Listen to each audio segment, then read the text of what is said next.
Ito ang programang Bawal ang Pikon. Get it straight with Daniel Roson. Kasama po natin Honorable Jericho Petilla, ang Secretary po ng Department of Energy. Anong inyong take doon sa possibility na patakbuhin ulit ang Bataan Nuclear Power Plant? That's a possibility, pero remote ba o close to reality? there is a possibility. I wouldn't say remote. Okay, I wouldn't say that it's shoe-in. I'm just saying that for 2015, it's not going to help because you cannot turn it on and make it ready for 2015. In fact, it will take at least 4 years to actually commission the Bataan Nuclear Power Plant.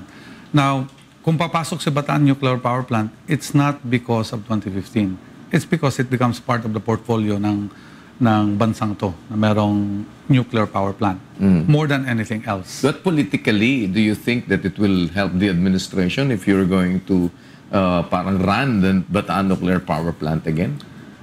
If it runs, it will not run under this administration. Hindi na. Hindi na, kasi 4 years yan eh. So, pero it can start, no? It can start now. If you want to run it in 4 years' time, you have to start now. Ang question lang naman dito is that, how do you start it? Sabi ko, alam ko yung kaibigan kong si Mark, Congressman Mark Cuangco, is really adamant na talagang persistent na patakbuhin na natin. Ang sinasabi ko naman, and there are supporters, mind you.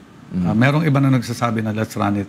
However, hindi naman ito one-sided eh. Meron din nagsasabi ayaw nila. Sabi ko nga yung coal plant na TTRO, how much more yung BNPP. So before we actually go into that, ang ginagawa namin ngayon is to consult the locals first. Take note. Okay, it is in Morong, Bataan. So we have to talk to the barangay chairman, the constituents. Ano ba, papayag ba kayo dito? Nandito sa inyo? Because baka tayo gusto nating dalawa. Yung pala sila ayaw. So you talk to the people. That's why we're having consultation with them right now. And then we talk to the local governments because kahit tayong dalawa gusto natin, pag umayaw si barangay chairman, si mayor, tsaka si governor, mahirapan natin isulong ito. So we have to soften them if we have to push for this. And we have to, kukunin natin yung pulso nila. What about the pulso ng the rest of the country? Bakit sila lang? No, we go first with the locals. Yes, that's yung unang nasa paligid. Sila eh. Kasi dadaan ka rin, kukuha ka ng mayor's permit, kukuha ka ng barangay clearance. Pag hindi ka nakakuha, wala rin. No? So, and then, ang susunod dyan is, what are the requirements of having BNPP running? It's not enough na patakbuhin. Under sa international, okay, nuclear organization, okay, ang sinasabi doon is that pag meron kang nuclear power plant, meron ka ring regulator na focusing on just nuclear power plants. Do we have that? We don't have that in place. However, there is a bill na itong neighbor ninyo dito, yung Atomic Institute, gawing regulatory body for nuclear power plants. So we have to put that in place. And then finally, hindi naman, sabi ko nga, ang gobyerno hindi naman pwede magtayo ng planta. So it will be a private sector who will run it. Ipapabid yan, okay, and then finally, tatakbo na yan. It's a long process. Hindi yan automatic na kukuha ka lang ng susi, papandarin mo.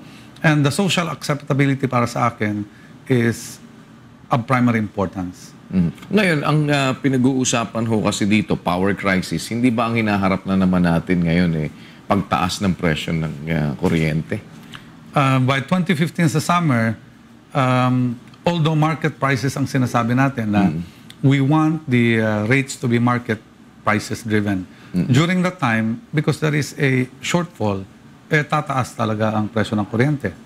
Whether the government comes in or not, because it is market driven, kung tutusin. But again, only for summer. The only way na mapapababa natin to, kasi meron kaming ginawang task force dito, involving all stakeholders from generators, transmission company, and GCP, Meralco is there, ACs are there, labor group is there, consumer groups are there, chamber of commerce are there, mga various. Nilamp namin, iniisa-isa namin, pag titingnan mo ang bill mo, ano ba ang cost component ng kuryente mo? At dinadissect namin isa-isa kung paano mapapababa ang kuryente natin. Okay? Merong iba nagsasabi, tanggalin yung buwis.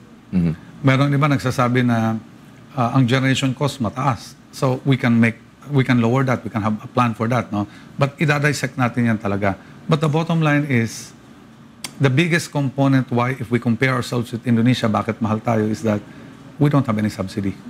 So malapit na tayo talaga yung pinakamahal sa buong mundo. Pinakamahal, and ako honestly at this point, on long-term plans, especially the ones that we have right now, we can probably lower it by max 2 pesos. But beyond that, it's subsidy. Kung makuha ba natin yung Section 71, bababa ang presyo ng kuryente? Hindi. The Section 71 is very clear. Okay? It's there to address the imminent shortage of supply. We will put in the supply, but it doesn't mean that we will be addressing, because this is a short-term solution, just to make sure na may kuryente tayo. Because sinasabi naman natin, ang pinakamahal na kuryente, yung walang kuryente. So, unang supply natin is tanggalin natin yung pagwawala ng kuryente. So, supply muna. But it doesn't really address the issue of pricing. Ano ho ba ang pinakamalaking hadlang? Bakit hindi natin makukuha yung Section 71, if ever? Siguro because there are sectors saying na masusugpo natin ang 2015 na imminent power shortage, because most people agree. By the way, just on the record, no, most people agree that ang 2015 will be a problem. Hindi lang nagkakaagrihan kung merong Section 71, because ang iba sinasabi na nakakatakot naman yan, emergency yan. Kasi may notion tayo dito na martial law. Hindi po. It is the Congress and Senate who will actually decide kung ano ang powers or authority ng presidente. Which will be limited doon lang sa sinasabing pag-solve sa power crisis. Ng 2015. Basically, coming from the Section 71. Walang iba. Hindi po pwedeng, kasi sinasabi... Pero ang presidente ba, nakakausap niyo na po regarding this, ano ba talaga ang thoughts niya dito? Inclined ba siya na ito ay hingin talaga? O ano? Actually, pinag-aaralan lahat ng options. Ako naman, I take the most aggressive option, which is, yes, wala akong problema sa mga voluntary measures na ginagawa natin. We're trying to promote them. However, if they don't work, ano ba ang insurance natin na meron? Wala. So ang gusto kong sabihin, the only reason why I'm pushing for Section 71 is that I want something within the control of the government just in case the private measures actually does not happen. In other words, pag hindi nangyari yun, we will push for that. Pag hindi nangyari yun, then at least we have this. Wala ba kayo nakikitang manipulasyong nangyayari sa power sector, sir? Ang nakikita ko sa 2015 kasi, if it's a manipulation, then it's a decade of manipulation that they'll be doing, no? Ang nakikita ko kasi is 2015 ang problema. Pagdating sa 2016, actually, may mga plantang papasok. In fact, sa 2015, may mga plantang papasok rin. The only thing is that there's one plant which will not happen kasi meron silang mga problema. Sinasabi nga nila, problema mo yan, Secretary, dapat tinulungan mo. Tinulungan na namin. Just as an example, tinulungan namin, walang mayor's permit, tutulungan namin. Nagkakaproblema sa DNR, tutulungan namin. Pero pag sinabi na walang pera, sandali lang. Hindi na namin problema to siguro. Okay, kung nagkakagulo kayo sa organization nyo, hindi namin problema yan. There is a limit to what we can do. I don't think it's really manipulation. It's just that there are delays in plans coming up. So sa part ng presidente, ano ang marching order niya po sa inyo? Because power will be very relevant pagdating na po ng 2015. Ang utos niya is basically kausapin lahat ng stakeholders, okay, which we are doing right now, at konsultahin, tingnan ko ang mga measures, and then after that, okay, basically see if it's still needed, no? Kung kailangan pa rin ba ang Section 71. And my take again is, ang challenge ko nga, gusto kong sabihin, if all the sectors will tell me, you don't need Section 71 because we can assure you that there will be power. Magtulungan lang tayo. If they're willing to say that, I'm not only talking about the generators, I'm not only talking about Meralco, I'm talking about everybody, mga chambers, mga business groups. You stand behind me and I will announce. Okay? I will withdraw my recommendation if that is the case. Pero so far, Kasi weekly kami nagmi-meeting. Nung Friday sa meeting namin, sabi ko, ganun uli. Okay, sasangayon ako sa inyo kung sa tingin nyo, hindi na kami kailangan pumasok ang gobyerno. Okay, wala nang Section 71. That kind of silence. So, Yun ang narinig natin. what is hindering them? The ones that are hindering them is basically, we will do this. We will get ILPs. We will ask Meralco to contract. Okay? So, yun din na nyo ako kailangan. Okay? Can we now announce? Siguro, ang apprehension nila is the same as mine. What if these measures don't happen? What if these measures have problems? Okay? Saan tayo sasandal? Wala na. This is a last recourse. And that's why, although they want to do it on their own, without invoking Section 71, a great part of them, okay, among players, are also uncomfortable taking the responsibility. Okay, nasasabihin, we don't need you. So, We'll do it. ang projection nyo ngayon, worst case scenario, ano ang nakikita natin sa 2015 na haba ng brownout o yung, di ba parang, anong pinakamasama, pinakamalala? Worst case scenario. Worst case scenario natin siguro is 2 hours rotating, okay, on certain weeks only, on certain days. Ang count ko to be exact because So Daniel, worst case na yun sa inyo, yung 2 hours po na yun. 2 hours, lagyan na lang natin 3. Okay, 2 to 3, Na worst rotating. case, na rotating. Again, this is based on projection for about 20 days. 20 days. So that's the whole of 2015. That's the whole of the summertime 2015, which is, yun naman talagang critical. But there are days also na bagamat sa projection namin walang red alert, walang brownout, meron tayong yellow alert. Ibig sabihin, at any time, pag ang biggest plant natin bumagsak, brownout tayo. Yellow alert is reserves. Ang reserba natin is manipis. Okay? Normal is, kahit bumagsak yung pinakamalaking planta, walang brownout. Okay? Pero pag manipis, yellow alert yan. So aside from the 20 days, meron tayong mga yellow alert na siguro 4 na linggo. I would just like to remind you as well that ang filing po ng Certificate of Candidacy is October ng 2015. Paano naging related dito, Daniel, ang filing? Kasi pagka pumapasok na yung filing ng Certificate of Candidacy, ibig sabihin, politika na pinag-uusapan. And ang kuryente is very relevant pagka pinag-uusapan ng politika, hindi ho ba? Kasama na din ho dyan, yung tanong ng marami, kayo ba'y mananatiling secretary ng Department of Energy hanggang sa 2015? Kung ako O wala pa kayong balak mag-resign? O wala pa ba kayong balak na pakinggan yung mga nananawagang mag-resign na kayo? Kung pakikinggan natin lahat ng mga nananawagan, wala na matitira sa amin sa kabinete. Maubos na kami lahat. lahat kayo tinatawagan na mag-resign. So, you will stick it out, not unless na... So, ang paghalimbawa na kayo ay nawala sa Department of Energy, ang dapat na isipin ko, hindi nyo talaga gusto yun, kundi talagang tinanggal na lang kayo. Tinanggal or talagang siguro, kagaya ng tanong mo dati, okay, kailan kayo magre-resign, okay, or kailan kayo mawawala dito. Ang sabi ko naman, when I become ineffective already in this position. Hindi pa ba? Hindi pa naman siguro. Hindi pa ako tinatanggal Sa October ba, hindi kayo magpa-file ng Certificate of Candidacy? Next year? Oo. Medyo, alam mo... Kasi sigurado, mapipilitan kayong umiba na ng ihip. Oo. Ang iniisip ko ngayon, hindi nga, on a daily basis. Okay? Ang iniisip ko, hindi yung politika Ang iniisip ko parati, itong 2015 na to, paano ba ito susugpuin? Okay?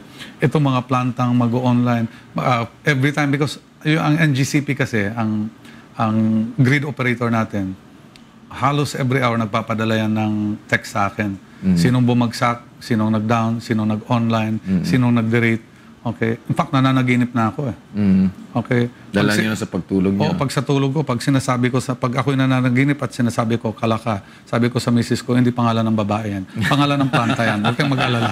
Okay? Baka mapagkamala. Oo, sabi ko, kalaka. Si pagbilaw, planta din po yan. Baka mapukpuk ka sa ulo. So, dineclare ko na lahat ng mga pangalan ng mga planta. Para sigurado. Pag may nagsalita ako, kukunin lang niya sa listahan. Safe to. No, but in reality, Secretary, of course, we cannot simply say na hindi na natin iniisip yung ating career as well, di ba? Lalo na sa politika. I mean, kayo ay politiko at alam naman natin yun na hindi basta pwedeng sabihin nawawala sa dugo yun. Ano? Wala ba kayo talaga ng plano? O? Alam mo, tumakbo ako ng 2014 sa governor. Wala rin akong plano eh. Okay? Parang maraming ganun sinasabi ng politiko, wala akong plano. Wala talagang plano, Daniel. Minsan sinasabi ko rin eh, kahit sa last term ko dati sa governor, parang kakapagod na to. Okay, kahit yung kapatid ko, sabi ng mga leaders sa Leyte dati na, kahit sinong kapatid mo, basta kapatid mo, sabi ko, baka ma-anti-dynasty tayo nito. Pero in the end, sabi ko, iba naman. Sinasabi namin, iba naman. Wag na, siguro, merong iba naman pwedeng tumakbo dyan. But in the end, my brother ran unopposed. I ran unopposed in my last term. So ang sinasabi, kahit ayaw mo, nakakayang humindi, kung ang tao naman, ikaw nilalagay, hindi ka pa nilagyan ng kalaban, kung tutusin. So that becomes a responsibility already. Pero kung kami, tutuusin, wala kaming plano talaga. Okay, it just so happens that when you refuse, in our case, in the local politics, it becomes your obligation actually. So, ako sinasabi ko ulit dito that I'm just focusing on work right now kasi maraming nagsasabi na babalik ako, etc. No, my brother is there already. Anong tatakbuhan mo, etc. Sabi ko, kailan ba talagang tumakbo? Okay, para mabuhay ka sa mundong ito. Okay, hindi ba pwede magtrabaho ka lang? That's what we always ask now. You run because there is a need to. It's not because you're already there. Okay. Sabi nga ng iba, mananalo ka. Pero sabi ko, kung mananalo tayo, ano naman gagawin natin? Dapat may plano muna tayo. At sigurado namang hindi magtataas ang kuryente kung hindi kailangan. Tama po yan. Kung hindi kailangan. Kailangan bantayan talaga. At ngayon, parang papahiwatig natin, mukhang kailangan na. Ganito ang sinasabi natin, ang DOE nandyan, we don't have any control over the plants. Kung tutusin, ang operational niyan, yan ang problema dito sa DOE, Daniel. Pag supply, ang tinitingnan ng DOE. Pero sa usapin natin ngayon, inuulit ko, bawal kami magtayo. Ito nga, gusto ko na mag-invoke ng Section 71. Okay, pero sinasabi pa rin, sandali lang, may mga kumukontra. So, ibig sabihin, it shows that the government, ang gobyerno, bawal pumasok sa supply. This is private already. Pero kung kulong sa supply, sinong tinatawagan? Kami. Pag mataas naman ang presyo ng kuryente, hindi po kami nag-a-approve ng mga rates. Ito po ay ERC, which is independent sa amin. Pero nasa ilalim naman din ng ano nyo yan eh. Hindi. Sa totohanan, wala kayong ano dyan sa ERC? No, the ERC is an independent body. Hindi nyo nakukumpasan ng ERC? Actually, before I sat down, the ERC and DOE do not talk. In fact, they fight. Okay. Sa previous administration, talagang nagsisigawan yung dalawang yan. Pero it's actually independent in nature. Hindi mo pwedeng diktahan. You cannot have a policy-making body with a regulatory body na iisa. Baka ang labas niyan, kakumputan yan. So, that's why the design is, they are really independent. Ganun din naman yung sinasabi ng executive at saka legislative. Independent ang legislative sa executive. Pero ang reality, nakukumpasan ng executive ang legislative. Well, in this case, sa ERC, we do not hear cases. In fact, ganito na lang. I'll show you how independent we are. I applied for a 500 megawatt na feed-in tariff na solar. Ibig sabihin, magtatayo ng solar, guarantee ng payment sa kanila. Okay. But hindi ko ma-implemento. Dadaan muna ako ng ERC. Pagdaan ng ERC, they will approve kung talagang ang 500 megawatts na yan, titingnan na lang ang impact din sa tao before they approve. So, ako hinahabol ko yan kasi gusto ko mahabol to sa 2015. However, they have to hear it Okay, they have to do public consultation, pakinggan lahat before they actually approve it. So even if I wanted that for 2015, kita mo, I cannot really push for that sa ERC. Okay, because sa kanila naman, they really have to hear it properly. So that is how independent. Kasi kung hindi independent yan, sinabi ko na, pikitan na nyo.